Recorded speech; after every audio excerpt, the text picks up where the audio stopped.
Hey YouTube, this is Mr.Swilley 5 coming through you live from my house. I hope every guys have a nice New Year's for 2012. I took a little sabbatical to spend time with my family. They came in from New York, so I'm glad they're here for the first time to spend the Christmas and New Year's with my family. And it was nice, it was fun. But now, this is 2012. I hope that good things will come for this year. Now let's get down to business I wanted to discuss. You may know him as a guy who came out of the closet as a gay man.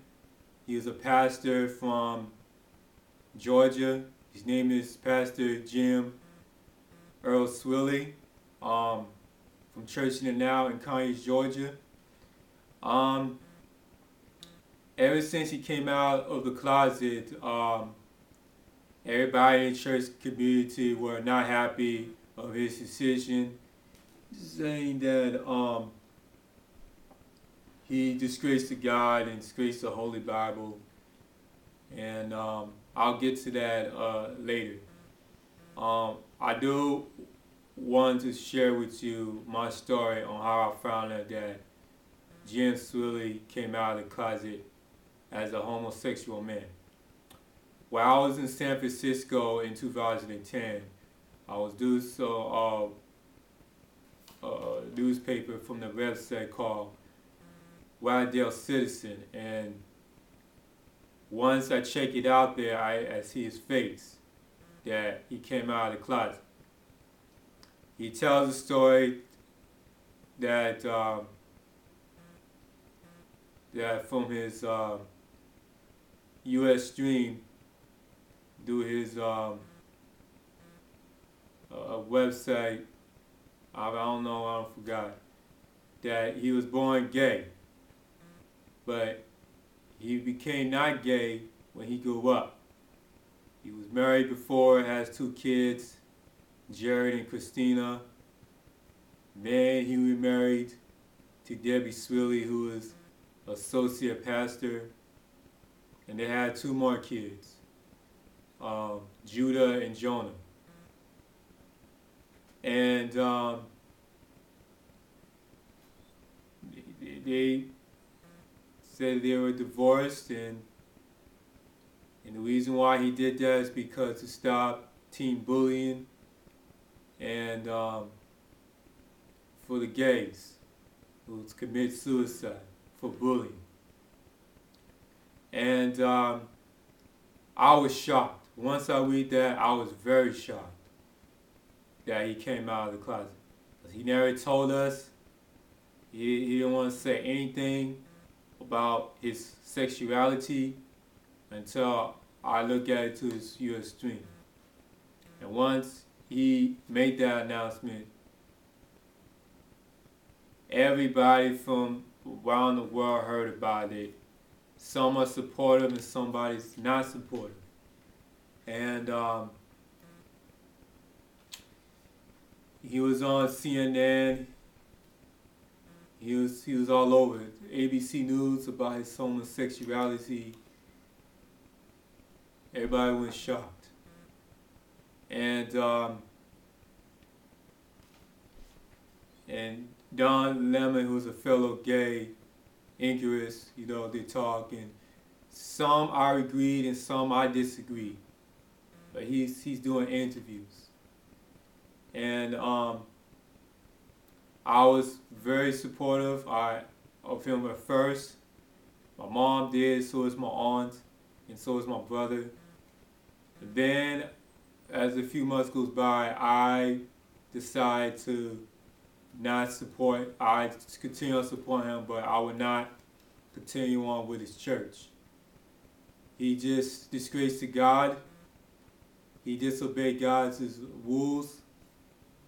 And the paper I got in my hand was that I copied some notes that from the Bible. Samuel, Timothy did discuss on homosexuality, and I'm going to read you some points that came from the Bible. It says, Leviticus chapter 20, verses 13, it says, if man also lie with mankind as he laid within a woman, both then have committed an abomination. They shall surely put to death. Their blood shall be upon them. In another Lutheus, chapter 18, verses 22, it says, Homos acts on abomination to God. Another Lutheus 20, verses 13, it says, if a man has sex with another man, kill them both. J chapter 7 verses 8 says, God sent eternal fire over people of Sodom and Gomorrah, whatever, for their strange flesh. And then finally, Revelations 22 and 15. It says, dog, whoremongers, idolaters, and among those are told not to enter the heavenly city. Well, I hate to tell you, Swilley, but you'll be judged by God. And you'll be judged by God, not by us, for what you did. You disobeyed God. You disrespected God. And how are you going to call yourself a pastor if you're going to come out as a gay man? I have nothing against homosexuality or gays. It just says my views. If you want to seek help, and seek help somewhere else to get that mind off of you. But now you've been controlled by Satan and his followers. I once a member of his church before, and I used to love his church. I used to love every Sunday of it. Every Sunday. I met his kids. I used to love the choir. I used to love the church. And ever since then, things ain't the same no more. Because he lost the main building. He lost his wife, who continue on as friends and as associate pastor, and most importantly, his members of the church. It says from 5,000 members, one of the largest mega churches in the state, and now they drop down to 500, and then they're going to drop down more than that later to come. He just lied to the congregation about his homosexuality, but he's going to be punished by God later on, and it's not about to judge. His whole family will stand behind the soul as his followers will stand by and support him. The one thing I need to tell you about is his uncle. His uncle name is Paul. His name is Earl Park. Earl Park. He's one of the first person to open up a mega church for interracial people. He used to walk with Martin Luther King Jr. on the march, and he met Martin Luther King's father before. And Earl Park had his own church called the Cathedral at Chapel Hill. Used to be the largest church and one of the first ever mega churches in America.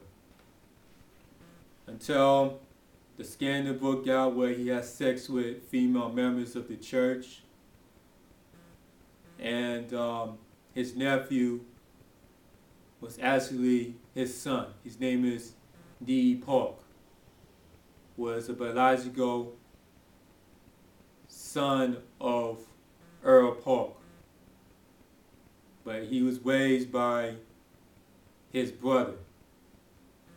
But his brother has forgiven him, but still consider him as his father, D. Park.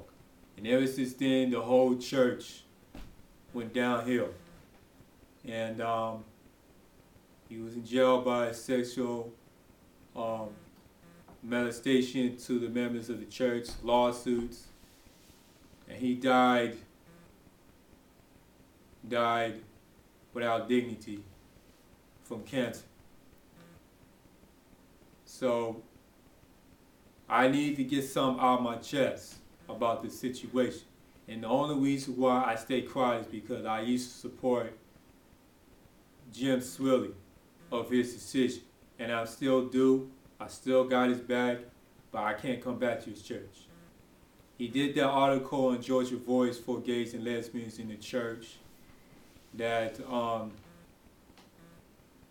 don't give a dang what he said, but the one thing he said about everybody else has changed a little bit, and some people have come back and some people don't.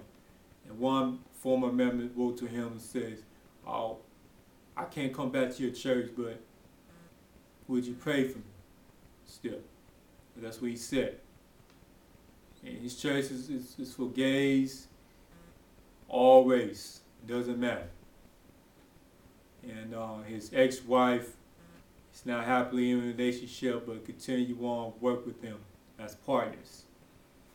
I hate to say this to you, Jim Swilley, but you are Satanite, because you disrespecting God and respecting the word that he's trying to lay down in his words.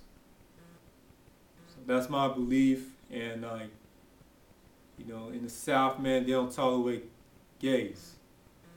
If you go to Alabama, Mississippi, Louisiana, Texas, the Carolinas, the Midwest, the Mid-South part of the region, they don't tolerate gays.